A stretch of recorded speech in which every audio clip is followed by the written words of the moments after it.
Bonjour et shalom pour cette nouvelle édition hebdomadaire de notre magazine d'analyse géopolitique intitulé Israël dans sa région, Israël au cœur du Moyen-Orient.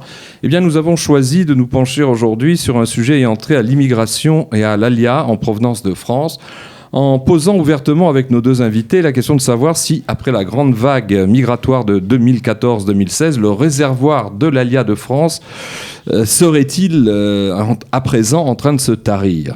Forme de question. Alors, quelques références et précisions avant de débattre avec nos deux invités de cette semaine. Tout d'abord, un bref rappel de quelques données très générales sur les flux migratoires vers Israël depuis 1948. On le sait, l'Aliyah a eu et a encore évidemment de fortes implications sur la scène régionale. Le fait que l'État juif a toujours été et sera longtemps encore un pays d'immigration où le mouvement constant avec ses hauts et ses bas d'Aliyah des Juifs de la diaspora vers la terre d'Israël constitue un important facteur de développement socio-économique et technologique. C'est que l'État juif représente un cas particulier d'État et de nation fondée sur l'immigration et l'Aliyah, avec pour résultat direct le fait que depuis sa renaissance en 1948, Israël possède une population d'origine et de culture très bigarrée, provenant de près d'une centaine de pays et de langues différentes. Ainsi, au plan statistique, plus de 3,5 millions de Juifs ont-ils immigré en Israël depuis 1948, contribuant de manière décisive à la démographie très active et très forte de ce pays, qui compte à présent presque 9 millions d'habitants, dont 7 millions de Juifs. Le tout avec l'un des taux migratoires moyens parmi les plus élevés de la planète, atteignant les 2,2%. Et ce, même si la population sabra, celle qui donc est née dans le pays, représente aujourd'hui 77% des Israéliens, alors que 18% sont nés dans les pays d'Europe, d'Amérique, d'Océanie, et que 4,8% sont nés dans les pays d'Afrique et près de 3% dans les pays d'Asie. Deuxième remarque, en ce qui concerne l'Aliyah de France, nul doute que les années 2014, 2015 et 2016 ont constitué un véritable deuxième pic dans l'histoire de l'immigration en provenance de l'Hexagone, notamment après les importants flux d'Aliyah des années 1968-1970, consécutifs aux espoirs quasi messianiques qu'avait généré la victoire éclair d'Israël lors de la guerre des 6 jours de juin 67 et les retrouvailles du monde juif avec une Jérusalem réunifiée, ainsi qu'avec les sites bibliques hébraïques de Judée-Samarie, à Hébron, Bethléem et Shrem.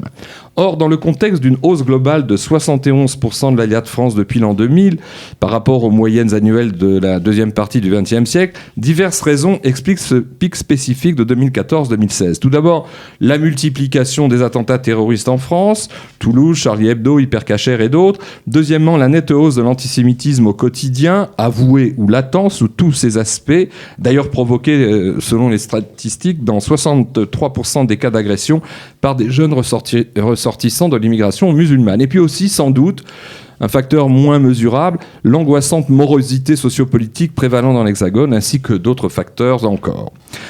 Dernière remarque, c'est une évidence que les chiffres parlent d'eux-mêmes concernant ce pic vite suivi par un net tassement de l'Aliyah de France. Ainsi, on a compté, il fallait le rappeler, 1907 immigrants de France en Israël en 2012, 3295, presque le double en 2013, et 7231 en 2014, une courbe qui monte très, très fortement, et l'année 2015, c'est l'année record avec 7829 immigrants. Puis commence ensuite une chute avec 5000 immigrants en 2016, 3424 en 2017, puis 2414 en 2018, année où l'Aliyah de France ne représente plus que 8% de toute l'immigration vers Israël et sans doute moins encore en 2019. Alors, pour parler aujourd'hui de tout cela avec nous dans le studio, Avi Zana.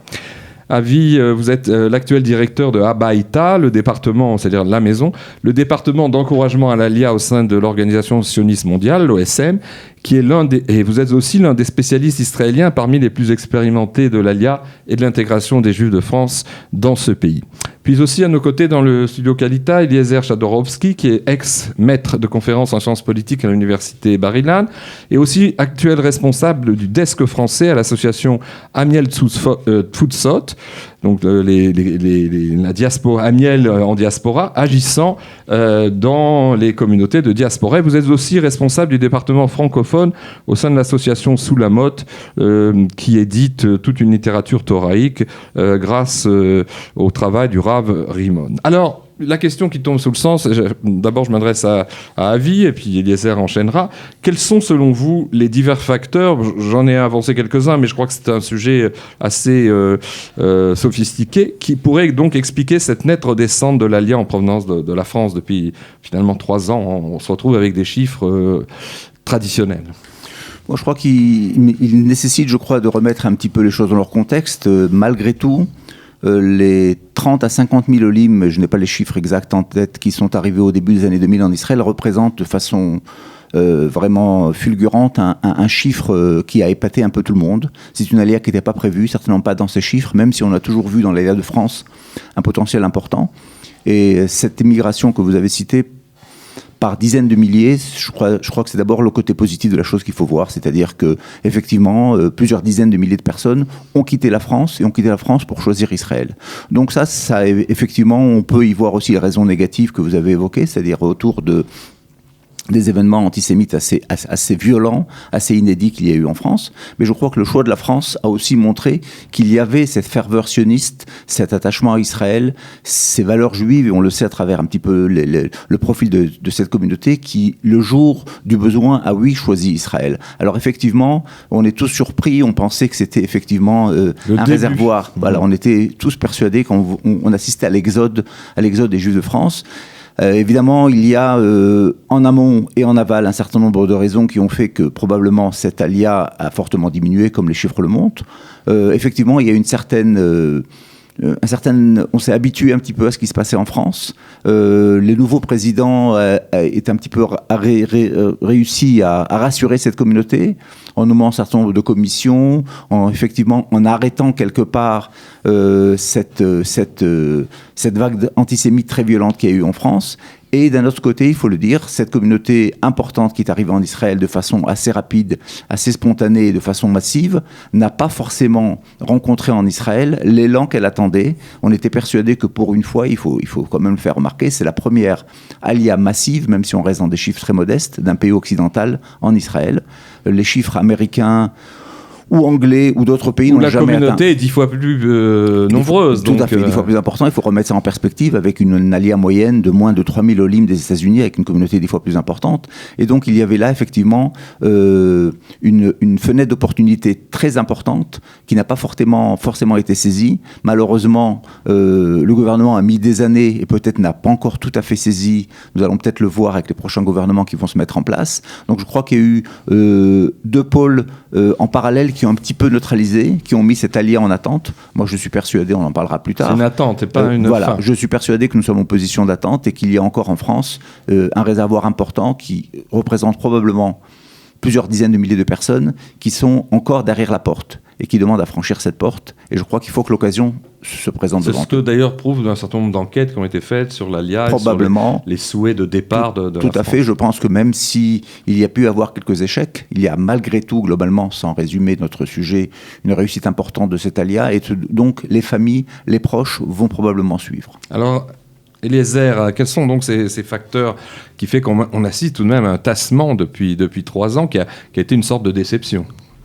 Oui, je pense que pour enchaîner peut-être sur Avi, il faudrait dire que la Aliyah n'a jamais été linéaire. C'est-à-dire il y a toujours eu des chutes. On prend par exemple les années 26-27 du XXe siècle, où il y a eu un recul avec la famine en Israël. On voit les années 65-66 avant la guerre des 6 jours. Aussi la Yérida, c'est-à-dire les gens quittaient plus Israël que le contraire. Les années 80 aussi, qui étaient très, très, très, très déficitaires à ce niveau, et jusqu'à sans que qui que ce soit l'attendait vraiment la grande alliance massive des Juifs d'Union soviétique. Bon, ça c'est une chose. Deuxième chose, je pense qu'il faut prendre en considération le fait que nous ne sommes plus à l'époque héroïque du sionisme, c'est-à-dire c'est plus les pionniers qui vont sacrifier tous leurs biens et tout leur confort pour venir défricher les terres, etc. On n'est plus là. D'ailleurs, pas seulement en France, aux États-Unis, en ex-Union soviétique, en Israël aussi. La majorité de la population, elle recherche un certain niveau de vie, un certain confort. Un confort. Maintenant, troisième chose, je ne pense pas qu'il faut considérer la Aliyah, et ça à tous les niveaux, comme un résultat, comme un produit. un produit de quelque chose. Bon, maintenant, tant de personnes sont arrivées, magnifique, on met un grand V, on fait des photos, voilà, avec l'avion et là, et puis là, non. D'ailleurs, il faut savoir que c'est un processus d'ailleurs, qui ne fait que prendre son envol à l'atterrissage à Ben Gurion. Il y a une aliyah après la aliyah, et du moment qu'on considère cela comme un processus, comme l'a dit Avi, en aval, comme en amont, et en débloquant tous les verrous de reconnaissance de diplômes, d'adaptation scolaire, de gestion de crise intergénérationnelle entre enfants, parents, etc., au niveau social, à tous les niveaux, ici, et au niveau en amont, c'est-à-dire en France, eh bien, on comprend que c'est le résultat d'un très long processus. D'autant plus que si on pose la question maintenant à la majorité des Juifs de France, et pas seulement de France, comment est-ce qu'ils considèrent l'Aliyah? Je ne pense pas qu'une grande majorité seront là pour dire, écoutez, c'est véritablement le sommet de toutes mes aspirations, ce vers quoi j'aspirais. J'étais éduqué. Non, l'éducation, tant juive que non juive, n'éduque pas à ça. C'est un déménagement. Dans certains cas, c'est une cassure et qui, à plus forte raison, doit être traitée de manière plus délicate et de manière plus moins attentive. Euphorique ou critique. Oui, plus sérieuse. C'est-à-dire les gens, ils sont sérieux, ils prennent leurs décisions. Il y a une certaine désacralisation peut-être des processus d'immigration avec le monde global, avec Internet comme symbole, c'est-à-dire à partir du moment où on est dans le monde du low-cost, dans le monde du voyage, dans le monde du déplacement. L'Alia Boeing était un de ses premiers symboles, où aujourd'hui la frontière, l'appartenance, la résidence de façon fixe, l'aller sans retour, comme longtemps on a vu l'Alia aujourd'hui, il doit être perçu, doit être approché de façon totalement différente. Alors justement, dans ce tassement peut-être conjoncturel des 3 dernières années, certains médias ont voulu l'expliquer en en grossissant le phénomène du retour d'un certain nombre des migrants. Les chiffres les plus fantaisistes ont été avancés et ça aurait découragé ceux qui étaient candidats au départ. On a parlé de, je ne sais pas, 20%, alors que d'après les chiffres, si tant est qu'on puisse être scientifique jusqu'au bout, il n'y aurait eu que 10 à 12% de retour. Est-ce que vous partagez ça? C'est des chiffres raisonnables, c'est des chiffres qui sont donnés par le Bureau des statistiques israélien. Je pense qu'une personne qui décide de quitter la France, dans le contexte dans lequel ils l'ont quitté, le retour ne s'est fait que dans des cas extrêmes de personnes qui n'ont vraiment pas réussi à trouver leur place en Israël. Et donc, c'est un chiffre qui nous paraît tout à fait raisonnable. Maintenant, encore une fois, comme je l'ai dit et comme nous le savons, la proximité géographique, elle est quasiment, j'allais dire, insoutenable. C'est-à-dire que 25 vols entre Israël et la France tous les jours, du low cost, la possibilité de travailler à distance, une partie de la famille qui est de l'autre côté, c'est peut-être quelque part. Longtemps, nous avons voulu lutter. Les anciens Olim idéologiques qui voyaient Israël comme une finalité, comme une installation définitive sans plus rien autour, avec l'annulation de la diaspora, aujourd'hui, l'approche même du sionisme, même de l'Alia, probablement doit combiner avec cette vie en diaspora, l'existence de cette communauté qui est autour de nous. Je crois que c'est une approche qui appartient au XXIe siècle et avec laquelle nous devons arriver à vivre. Ça n'empêche pas qu'il faut quand même encourager l'Alia, que le centre vienne de Jérusalem et que les gens peuvent continuer à vivre, à travailler, à éclairer à travers l'extérieur. Et je crois que c'est peut-être la prochaine approche de l'Alia sur laquelle il faut travailler. C'est-à-dire là, il y a, même à l'origine, il y a eu beaucoup de sionisme. Un des sionismes qui s'appelait culturel de Echad Ha'am, Asher Ginsberg, disait que, écoutez, nous ne serons jamais la majorité en Israël de juifs, la majorité de juifs continuera à vivre, etc. Maintenant, quel sera notre rôle? Eh bien, c'est un rôle de rayonnement, de centre spirituel, d'inspiration, qui rayonnera et qui renforcera, revigorera ce judaïsme qui sera en diaspora. Maintenant, je voudrais... et c'est pour ça que maintenant, par exemple, le programme où je travaille, Amiel Bakeila, c'est un programme qui a pris fait de cette nouvelle réalité et où l'État d'Israël prend véritablement, essaie de prendre responsabilité pour le bien-être des communautés juives là où elles sont, que ce soit dans le cadre de l'Aliyah ou pas dans le cadre du tout de l'Aliyah. C'est le ministère de la diaspora qui finance ce projet. Donc c'est pas du sionisme militant. C'est-à-dire c'est pas du sionisme dans le sens faites votre Aliyah maintenant. C'est-à-dire non, c'est un amour qui est indépendant de votre conduite. On veut qu'il y ait des juifs qui n'aient pas peur. On veut, dans la mesure du possible, on veut qu'il y ait des juifs qui s'auto-organisent. On veut qu'il y ait une vie juive, que ce soit à Marseille, que ce soit à Paris, que ce soit à Toulouse, que ce soit à Londres, à New York ou ailleurs. On veut que les juifs soient liés à leur peuple par l'intermédiaire de la communauté, par l'intermédiaire d'Israël, État, terre, par l'intermédiaire de la Torah, mais qu'ils ne soient pas indifférents au sort du Am Israël. Maintenant, il y a une autre chose que je pense qu'il faut dire. C'est qu'on a toujours l'habitude de se défaire de ce de responsabilité. Ça, c'est une affaire d'État, de ces institutions. Maintenant, je pense qu'au niveau individuel, nul ne peut me remplacer dans mes contacts avec mes proches et mes amis qui sont restés, ou que ce soit dans la diaspora. Il n'y a personne qui peut faire mieux que moi, le juif qui habite à Ra'anana, à Netanya, à Jérusalem, pour maintenir ne serait-ce qu'un contact par téléphone, par petit cadeau, par des visites avec mes familles, mes copains de classe et mes copines d'université, là où je suis. Et là, je pense que chaque individu, chaque famille, elle est irremplaçable. Et lorsqu'on porte les yeux comme ça, grand béant, etc., l'État, qu'est-ce que tu fais ?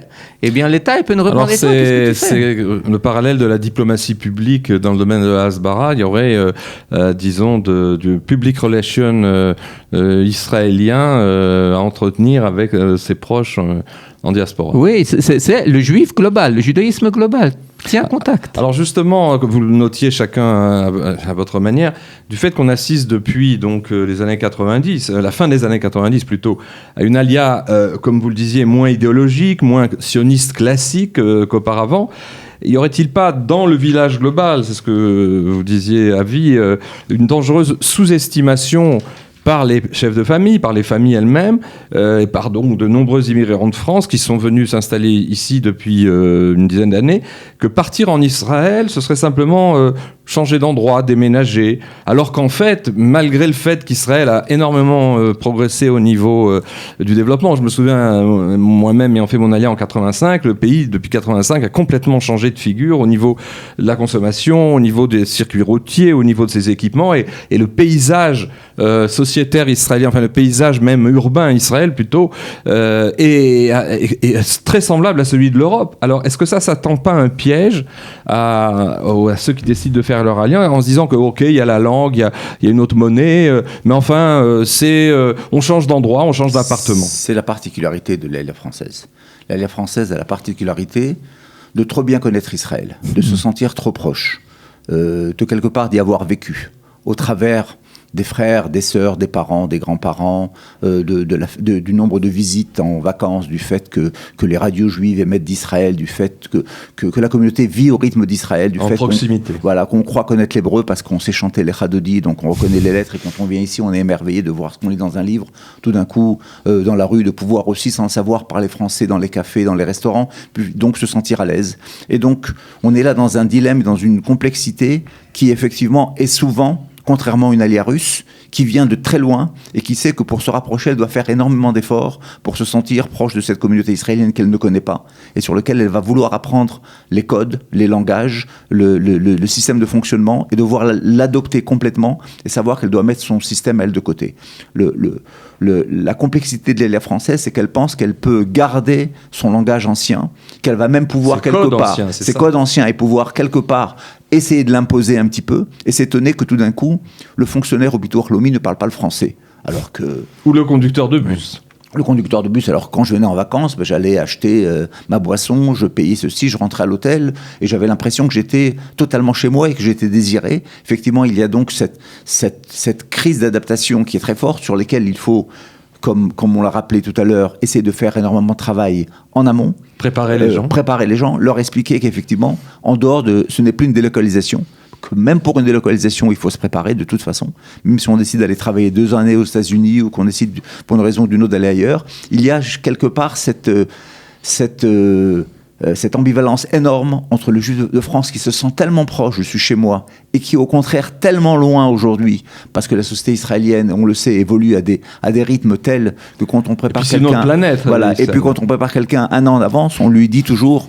Je ne peux pas te dire ce qu'il y aura dans un an en Israël, alors que si vous préparez quelqu'un à une immigration en France, vous pouvez lui dire 2 ans ou 3 ans en avance, que le bistrot va rester au même coin, que le présentateur de télé, voilà, j'exagère un petit peu juste pour mettre un petit peu les pendules à l'heure, et donc il y a effectivement un danger, et je pense que c'est souvent le risque principal de cette désillusion en arrivant, c'est que on s'attendait à être totalement chez soi. En osmose. Voilà, totalement chez soi, parce qu'on vient chez soi, effectivement, et donc cette dimension idéologique forte, qui est effectivement enrichi par une dimension souvent religieuse, traditionnelle, familiale, etc., se trouve en opposition totale avec une réalité, une société israélienne où les gens vont très vite, on ne dit pas ni bonjour, ni au revoir, ni merci, comment ça va, parce qu'on n'a pas le temps, parce qu'on court.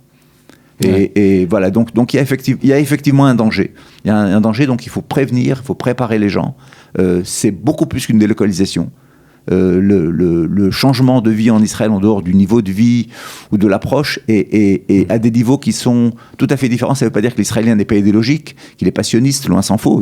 C'est le plus grand sioniste habite ici et qu'il aime son pays. Mais c'est une société qui va vite, comme vous le disiez. Alors justement, Eliezer, est-ce que comment préparer les candidats ou ceux qui regardent vers Israël, même s'ils ne sont pas candidats pour tout de suite à l'Alia, à leur faire comprendre qu'Israël est tout de même encore une autre planète? Oui. Tout d'abord, c'est être juif là-bas, être juif ici, c'est 2 choses complètement différentes. Être juif là-bas, tu arrives à la communauté, tout le monde est tellement ravi de te voir. Tu arrives dans une activité pour étudiants, pour jeunes, on t'invite à un voyage qui, dans l'Amérique du Sud, on est prêt à te payer tes vacances, on est prêt à te faire manger, à te servir partout. Et pourquoi? Parce qu'effectivement, toi, tu es le juif qui vient, et il y a 4 juifs qui ne viennent pas, alors naturellement, on est prêt à te payer. Surtout dans ton âge, surtout que tu es un jeune couple, tu arrives avec ta femme, il y a un petit enfant qui vient de naître, quel fantastique, et il continue, malgré toutes les séductions de la société. C'est un cocon, la communauté? Bien sûr. C'est pas seulement un cocon. Et c'est naturel, je le dis sans critique. Et elle ne peut pas agir d'une autre manière. C'est la réalité qui dicte pratiquement une telle conduite, parce que sinon, même ces juifs-là qui arrivent, eh bien, eux aussi, ils n'arriveraient pas maintenant. Ils atterrissent en Israël. Personne ne t'attend dans la communauté, tout le monde se débrouille sans toi au minyan, et personne ne t'offre aucune récompense parce que tu as dit Shema Israël à l'heure. Vous comprenez? Et puis, comment dire, l'épicerie cachère, eh bien, il y a toutes les épiceries qui sont cachères, c'est-à-dire, tu rencontres pas forcément tes copains parce que là, tu continues un peu la tfila à l'épicerie, à prendre ton petit escargot. Il n'y a pas de défi à être juif, a priori, pour un juif de France quand il arrive là. Oui, parce que c'est un poisson dans l'eau. Voilà. C'est ça, c'est un défi qui est vécu au niveau collectif, au niveau national, c'est-à-dire la menace, tu l'as vécu là-bas. Tu la vis là-bas, dans la rue, à l'école, même chez soi, etc. Ici, s'il y a une menace, bon, tout d'abord, tu te sens beaucoup confortable parce que tu es défendu, parce que tu as l'armée, parce que tu as l'Ashgacha, tu as tout ce que tu veux. C'est un pays entier qui se défend. C'est un pays entier, c'est-à-dire tu vis la menace à un niveau collectif qui te donne beaucoup plus d'assurance. Cela dit, personne n'est là pour te mettre, comment dire, des réchets de bitachon, des barrières de sécurité. Des barrières de sécurité. Non, voilà, tu es en mer libre. Si je peux me permettre, Eliezer, je crois que toutes les enquêtes prouvent que, et c'est ça le défi, enfin, tu l'as dit, je l'ai dit dans mes mots à moi, le périmètre de sécurité ou le périmètre de référence du juif en diaspora, c'est la communauté. Notre périmètre de référence, c'est le pays. Et entre la communauté et le pays, il y a tellement de dimensions qu'il faut apprendre à traverser, s'identifier à son quartier, s'identifier à sa ville, s'identifier à sa nation, s'identifier à son pays. Ça prend énormément de temps, parce qu'en France, contrairement aux États-Unis, par exemple, globalement, les Juifs de France n'ont pas comme référence nationale le pays de la France. Ils ont comme référence personnelle avant tout leur famille élargie peut-être à leur communauté, ça s'arrête là. Leur histoire familiale. Et leur origine, c'est-à-dire, oui. Et donc là, effectivement, ils rentrent dans un autre système de référence sur lequel, et c'est la raison pour laquelle, on n'en parlera peut-être pas forcément aujourd'hui, on a vu ce développement extraordinaire, j'ai passé le Shabbat dernier à Tel Aviv, de communautés, de synagogues francophones, partout, que ce soit à Tel Aviv, à Ra'anana, Jérusalem, etc., parce que les immigrants avaient besoin de de cette référence personnelle d'abord pour se retrouver avant de pouvoir peut-être petit à petit à faire. Et je pense que c'est très favorable. Oui. C'est très favorable parce que les gens, un des autres passages qui doivent traverser, c'est que là-bas, on était juifs traditionnalistes, bien sûr avec la Torah, bien sûr avec la mère, le Shabbat, bien sûr avec etc. Puis tout d'un coup, ici, tu arrives, tu es casé, tu as un état de case et tu es français. Je ne suis pas français, je suis juif. Non, il faut le savoir. Maintenant, les juifs, il faut savoir qu'effectivement, en Israël, il n'y a pas de juifs. Il n'y a que des tribus faites actuellement de Russes, de Polonais, de Marocains, de Français, d'Américains, de qui tu veux. Et là, je pense que pour sauvegarder... Ou de religieux, de non-religieux. Ou de religieux, non-religieux, on peut rajouter des cases, naturellement. Ou une nouvelle catégorie dont j'ai vu les traces dans certains bouquins des enquêtes, c'est les israélo-juifs, c'est-à-dire parmi les Israéliens qui étaient de familles laïques, qui reviennent à la tradition, c'est aussi un phénomène, et qui sont une tribu supplémentaire. Et qui sont l'écrasante majorité. Absolument. Alors là, c'est même pas une tribu, c'est aujourd'hui... Effectivement, c'est comme le corpus de la nation, en fait. C'est la majorité absolue de la nation. Et le problème de l'immigrant, c'est de trouver sa place. Et à quelle dimension, à quelle vitesse il va pouvoir arriver à intégrer une référence un peu plus large dans la société pour se sentir partie prenante. Et là, effectivement, soucoupe volante israélienne qui va à 1000 km/s et qui le dépasse. Alors, très longtemps, on a pensé qu'il fallait qu'il y ait la génération du désert, c'est-à-dire que l'immigrant, ce qui s'est passé dans les aliotes que vous avez évoquées plus tôt, ça a pris 2 ans, ça a pris 3 ans dans les années 70, après un certain nombre d'années, avant que l'immigrant lui-même s'est senti partie entière de la communauté israélienne. Aujourd'hui, toutes les enquêtes de référence, ça a commencé avec les Russes, et on le voit aujourd'hui, une partie chez les Français, disent que ce phénomène est beaucoup, beaucoup plus long, du fait du changement, de l'évolution des mentalités dans le monde, et que parfois on peut arriver à la 2e génération. Il faut y être prêt.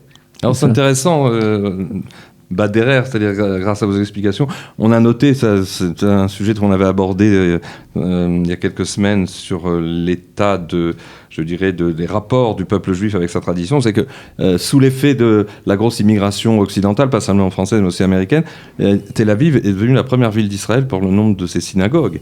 Il y a des synagogues extrêmement nombreuses, c'est quand même intéressant. Alors maintenant, ça m'amène à une autre question d'approfondissement.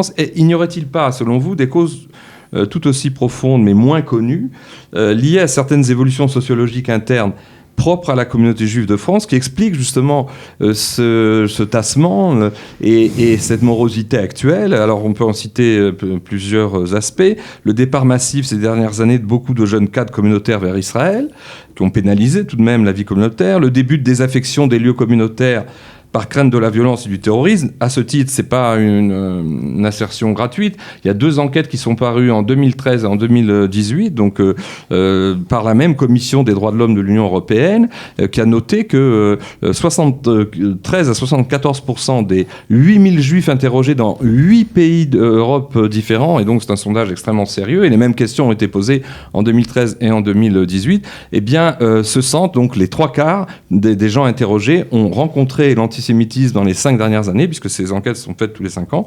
Et alors, qu'est-ce que c'est rencontrer l'antisémitisme ? C'est, dans le pire des cas, se faire agresser physiquement, ça peut être se faire insulter, se faire menacer, mais c'est aussi, de manière plus intense, c'est ne pas aller à un événement communautaire parce qu'on craint la violence, le terrorisme. Alors, est-ce que... et puis alors, cette désaffection entraîne évidemment la baisse de la fréquentation des lieux juifs, des synagogues, et vous qui êtes organisateur, moi qui suis aussi conférencier parfois donc en diaspora, on s'aperçoit que c'est beaucoup plus difficile aujourd'hui d'organiser des interventions, peut-être pas forcément comme l'israélien, mais même des interventions culturelles, des interventions de conférences dans les communautés, parce qu'il y a moins de gens qui viennent, il y a moins d'argent, et donc ça, c'est une chose. Il y a aussi le gel relatif donc, des activités, la motivation globale des cadres communautaires qui restent en France à se montrer dynamiques pour organiser, comme par le passé, toutes sortes d'événements. C'est-à-dire il y a un tassement, je dirais pas un gel, mais il y a une réfrigération d'activités communautaires. Qu'est-ce que vous en pensez ? Alors effectivement, la communauté juive de France, en tout cas, qu'une partie d'entre nous ont connue il y a 20 ans, 30 ans, qui est une communauté, pour beaucoup, d'immigrants qui sont arrivés d'Afrique du Nord, jeunes ou moins jeunes, et qui avaient donc cette approche beaucoup plus ouverte sur la communauté, qui étaient des traditionnalistes pratiquants, moins pratiquants, en tout cas pour qui l'orthodoxie, pour qui la synagogue, quelle qu'elle soit, était un point de référence, pour qui manger kasher était une question naturelle, même s'ils n'étaient pas forcément pratiquants, et qui avaient donc énormément de points de référence dans la communauté, qu'elle soit culturelle, religieuse, Israël, tout était positif, tout ce qui était juif leur appartenait. On a vu en France, comme on a vu en Israël, une évolution de la communauté. Une partie qui est partie vers une orthodoxie, et on le sait, c'est une partie qui commence aujourd'hui en France à être active, surtout dans les grandes villes, à Paris, dans la région parisienne, et qui est relativement dominante dans un certain nombre d'institutions communautaires, avant tout les synagogues. Qui vit en vase clos dans ces ghettos. Et qui vit en vase clos, mais qui représente une partie, j'allais dire, la partie visible un petit peu de l'iceberg, et que naturellement, face à cette orthodoxie, chose que le monde séfarade a très peu connue, ou pas connue du tout, en tout cas certainement pas en Afrique du Nord, naturellement, il y a les gens qui ne s'y réfèrent pas, et donc qui décident, eux, de façon indirecte, de prendre un pied en arrière et de se mettre un petit peu en marge de la communauté. Et donc, effectivement, ceci peut expliquer cela, c'est-à-dire que nous avons aujourd'hui une communauté, ça va prendre du temps, mais qui va aussi se focaliser probablement en deux groupes, et le groupe du milieu qui existe encore en France, qui est le monde traditionnaliste juif d'Afrique du Nord, mais qui commence à être plus âgé, on le retrouve beaucoup moins chez les jeunes, et donc c'est la raison aussi pour laquelle nous trouvons une certaine désaffection de la jeunesse juive d'une certaine activité, à part s'ils sont effectivement militants, et on le voit aujourd'hui à travers les mouvements de jeunesse, qui ne sont plus forcément des mouvements de jeunesse ouverts à différentes options, mais qui sont de façon cadrée vers une orientation bien particulière, qui est l'orientation, encore une fois, de la communauté, qui est obligée, face à tous les événements que vous avez rappelés avant, de se refermer. Et donc, naturellement, soit vous rentrez dans ce noyau qui devient un noyau beaucoup plus dur, qui exige beaucoup plus de choses, une pratique beaucoup plus stricte, dans un contexte qui est beaucoup plus difficile, qui s'appelle la France des années 2000, soit vous prenez un petit peu votre marche, ça veut dire que vous pouvez continuer à appartenir au monde juif et revenir aux fêtes de temps en temps à la synagogue, etc., mais dans votre vie quotidienne, vous éloignez. Et donc, ceci fait en sorte que le centre de la communauté, qui était, j'allais dire, le réservoir principal de l'État de France, qui n'a jamais été ni laïque ni orthodoxe, si ces termes, on les prend évidemment de façon imagée, qui était en général le centre de la communauté, c'est-à-dire cette communauté traditionnelle Afrique du Nord. Aujourd'hui, cette communauté est moins organisée, elle est moins forte. Elle est laissée à elle-même. Tout à fait. Alors justement, il y a 30 ans, à Ville-l'Induisé, sans le nommer, il y avait ce qu'on appelait, d'ailleurs toutes les communautés de province et de région parisienne fonctionnaient sur ce slogan, ce qu'on appelait le judaïsme dans la cité. Aujourd'hui, le judaïsme s'est enfermé dans ces cités et c'est pas du tout la même chose, mais est-ce que il y a des moyens justement de désenclaver ces juifs qui sont souvent laissés à eux-mêmes? Comment ça se traduit par vos activités dans les petites communautés? Qu'est-ce que vous faites pour... Il n'y a plus le judaïsme dans la cité, les gens sont retranchés, alors comment on va vers eux? Bon, tout d'abord, la communauté, elle reste encore le tremplin, véritablement le lieu, la place de laquelle Mais les communautés, excusez-moi de vous interrompre, les communautés, ça représente même pas 20% de cette statistique un peu incertaine des 400 ou 450 000 juifs de France, même moins d'ailleurs. Oui. Alors comment on s'adresse qu'à un quart des gens? Tout d'abord, il ne faut pas négliger ce quart, c'est déjà beaucoup. C'est déjà beaucoup. Maintenant, deuxième chose, effectivement, il y a un processus, on peut dire, de maranisation des Juifs de France qui se sentent là où la maison dans laquelle ils voyaient la maison, c'est-à-dire la France, tout d'un coup ne se conduit pas véritablement de manière très hospitalière. Alors ils se recroquevillent, etc. Et maintenant, il y a un phénomène de personnes seules, il y a un phénomène de personnes qui se désolidarisent, qui se désalignent. Et maintenant, bon, il y a des techniques, de recherche, il y a des communautés alternatives, par exemple des communautés sur Internet. Il y a où les gens véritablement visitent, mais tout en restant chez soi. Maintenant, le but maintenant, c'est d'essayer de dévirtualiser ces communautés, de transformer ce contact, même s'il est très éphémère comparé à la vie communautaire, de le transformer en Shabbat plein, une fois tous les mois, de les transformer en randonnée, en sortie, en rencontres peut-être plus informelles, moins communautaires. C'est le défi. Maintenant, c'est une chose intéressante. Avi a mentionné l'ALIA d'Union soviétique. Ce problème, l'ALIA de l'Union soviétique, ce problème de désolidarisation et d'assimilation véritablement, bien, ça fait en Russie, en Ukraine, etc., eh bien, ils ont pris déjà quelques générations d'avance. Et il y a des tentatives, des moyens de rechercher ces personnes qui formellement nous sont liées, et de les regrouper dans des grandes manifestations, des grands séminaires. Et de les regrouper, pas forcément dans les grandes manifestations, d'essayer de les trouver. Maintenant, il faut le savoir, bien entendu, la majorité de ces personnes, on ne va pas les retrouver. Mais est-ce que pour cela, il faut en désespérer? Non, il faut pas en désespérer. Il faut savoir qu'ils sont là. Il faut savoir, et là je retourne au point que j'ai mentionné avant, ceux qui peuvent les intéresser, avant tout, c'est les contacts familiaux qui ont encore gardé les contacts. Et là, j'appelle les personnes, elles disent beaucoup de choses. Mais est-ce que je vais appeler ma sœur parce qu'elle est mariée avec un goy? Est-ce que je vais inviter ses petits-enfants parce qu'ils sont demi, etc. Eh bien, là, je pense faire qu'il faut prendre conseil avec le Rabbanim. Et je pense que, si on me pose la question à moi, eh bien, le défi aujourd'hui, c'est de les embrasser, c'est de les rapprocher, parce qu'on aurait très bien pu nous retrouver à leur place si notre parcours était différent de certains points de vue. Alors chacun de vous l'a évoqué déjà, parmi les facteurs qui expliqueraient cette décrue peut-être conjoncturelle de l'Alia, il y a la question de l'incurie des pouvoirs publics en Israël. On a parlé il y a quelques années, au moment de la plus forte Alia, d'un plan qui avait été déposé par différents experts sur le bureau du Premier ministre Netanyahou, prévoyant l'intégration par certains financements, par l'ouverture de carrières et des projets de construction aussi de 100 000 juifs de France pour les 10 prochaines années. Est-ce que ce n'est pas aussi du côté d'Israël qu'il y a des manques ? Certainement, sans aucun doute. On peut dire aujourd'hui, avec les quelques années de recul que nous avons, que l'État d'Israël n'a pas pris la juste mesure de ce réveil.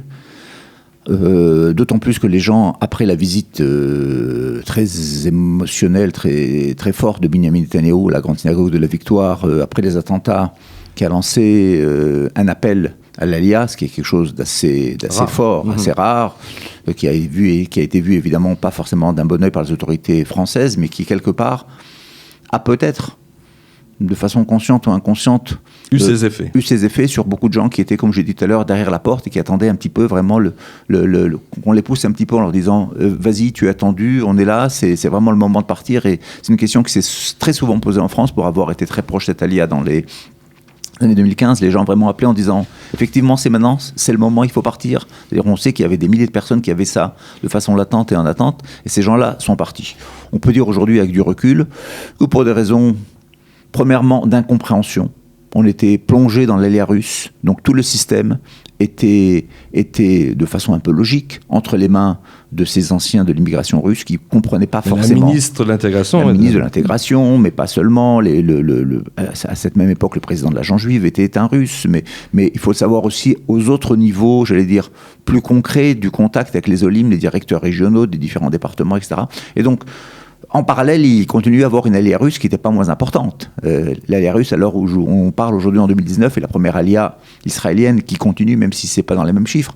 Et donc, on a vu un petit peu ce petit passage qu'on n'a pas eu le temps de saisir, qu'on n'a pas eu le temps de mettre au point, sur lesquels il n'y a pas eu forcément aussi ni un engagement de la communauté, qui a osé, sur la pointe des pieds, il y a eu quelques courageux qui ont quand même osé dire « Oui, si des Juifs de France partent, il faut leur donner un coup de main, c'est une responsabilité collective de toute la communauté ». L'État d'Israël n'a pas pris la balle au bon. On est en période électorale, on peut rappeler la dimension politique très forte qu'il y a dans ce pays, c'est-à-dire qu'il faut aussi être un lobbying politique quelque part et avoir une force de représentation. C'est une carence francophone. C'est une carence certainement francophone sur laquelle beaucoup d'associations se sont battues. Richard, vous avez suivi ça depuis de très nombreuses années. On est encore un petit peu en déficit à ce niveau-là de comprendre les règles du jeu israélien. Il ne suffit pas d'avoir raison. Et pourtant, il y a eu un lobby francophone à la Knesset qui a quand même fait quelques travaux. Qui a fait avancer les choses. Je pense qu'on attendait beaucoup plus. Vous avez parlé de logement public, on parle des banlieues en France, du système HLM français qui est un système sur lequel probablement au moins un tiers de la communauté juive de France vit, comme probablement un tiers de la communauté nationale française, sur lesquels il n'y a aucun pendant en Israël. Et donc, pour ces gens, c'est quasiment du domaine de l'exploit de pouvoir abandonner un loyer public pour un loyer privé quand on connaît les prix. Donc, on n'est jamais arrivé à ce niveau-là d'un plan national de réflexion sur l'aide de France.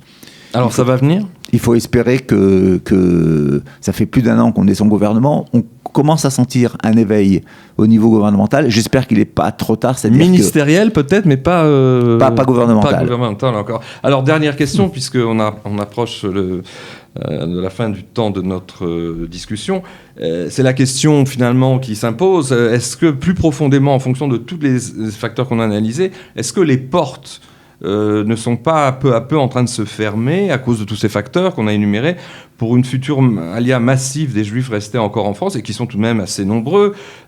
Si on fait des déductions, peu importe, il y aurait au moins 120 000, peut-être 150 000 sur les 400 000 Juifs de France recensés comme tels dans ce pays. Alors, est-ce que c'est simplement, comme on le disait tout à l'heure, une descente pour mieux remonter, ou est-ce que quand même aujourd'hui ça va être de plus en plus difficile pour les Juifs de France de venir en Israël?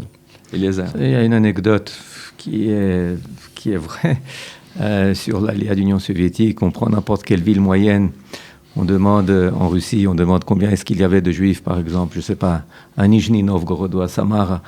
Alors on dit, il y avait 12 000, combien on fait leur allié? 12 000, combien il en reste maintenant? 12 000. Et c'est pas une blague. Qu'est-ce que ça veut dire alors ça? Ça veut dire que les Juifs en diaspora, c'est pas une science exacte. C'est beaucoup plus du domaine des humanités. C'est tout d'un coup, il y a des Juifs qui se disent qui se révèlent eux-mêmes et qui se révèlent, qui appartiennent, qui ont échappé au radar, et puis tout d'un coup qui viennent et qui viennent ici. Ça c'est une première chose. Deuxième chose, et là je pense que je ne peux pas régler maintenant ici les problèmes gouvernementaux, parce que finalement, lorsqu'on a un gouvernement avec un État, avec les problèmes qu'il a, eh bien, c'est pas... Il pourrait dire la chose très simple. Écoutez, chers amis, vous êtes 5 000, 7 000, 10 000, c'est à vous de vous adapter.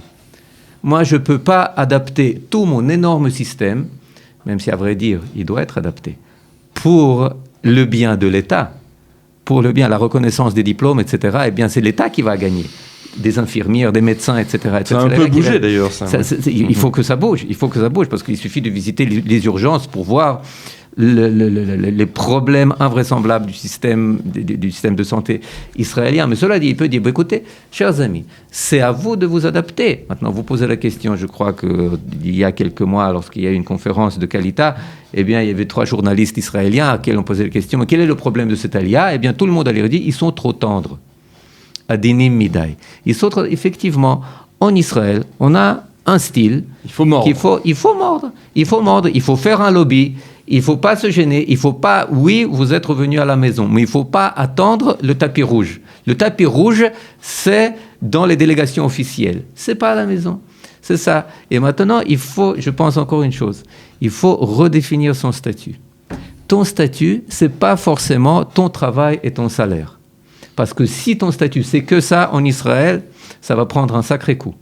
Ton statut, c'est ta proximité à ta terre et à ton peuple, et à ta Torah. C'est ça ton statut. C'est ça le statut auquel on est jugé par notre peuple, par Kadosh Baruch Hu. Pour ça aussi, il faut des préparations. Maintenant, ça exige une énorme préparation, parce que tu vois des personnes, tu prends en train, qu'est-ce que tu fais? Et puis la personne ne sait pas te répondre. Pourquoi? Parce que maintenant, il garde, je sais pas, il garde un site, un chantier, mais il est un expert comptable. Mais là, c'est une vieille question.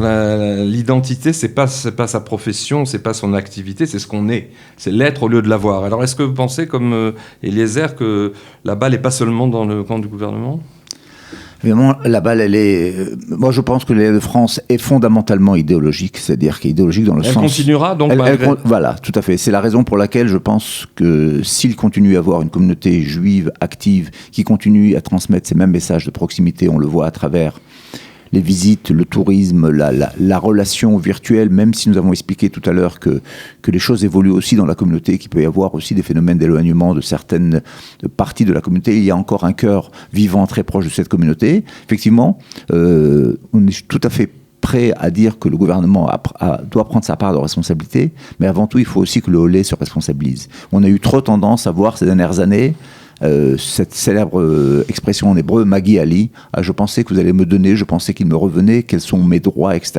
Cette approche doit exister aussi, mais en second rideau. Le premier rideau, c'est avant tout ce que moi j'apporte. Je vis en Israël, je veux me construire, je suis jeune, j'ai quelque chose à donner, j'ai quelque chose à apporter, je sais que je vais recevoir beaucoup de choses qui sont du domaine probablement, qui ne sont pas quantifiables dans cette vie très riche, très forte, très juive, très sioniste. Effectivement, autour de ça, il y a un certain nombre de choses matérielles sur lesquelles un petit peu responsabilité du Olé, un petit peu responsabilité du gouvernement, un petit peu soutien du monde associatif qui va venir autour, et il n'y a aucune raison que l'Alliance de France ne continue pas à être forte. Alors je vous remercie de vos réponses, parce que ça m'amène à penser que ma question finale, qui avait l'air assez profonde, à savoir est-ce les portes ne se referment pas. En fait, j'avais négligé une chose évidente, c'est qu'il y a des visions, des prophéties qui disent que, je crois que c'est le prophète Obadiah, qui dit qu'un jour viendra où les exilés, où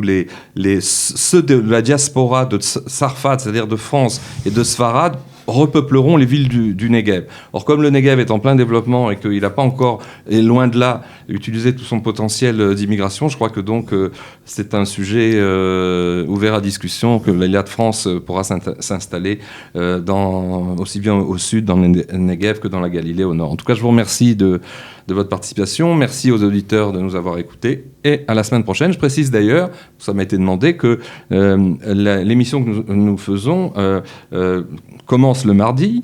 Et donc, elle est pendant une semaine sur le site de Kalita. Et donc, la prochaine émission aura lieu mardi prochain. Merci de nous avoir écoutés.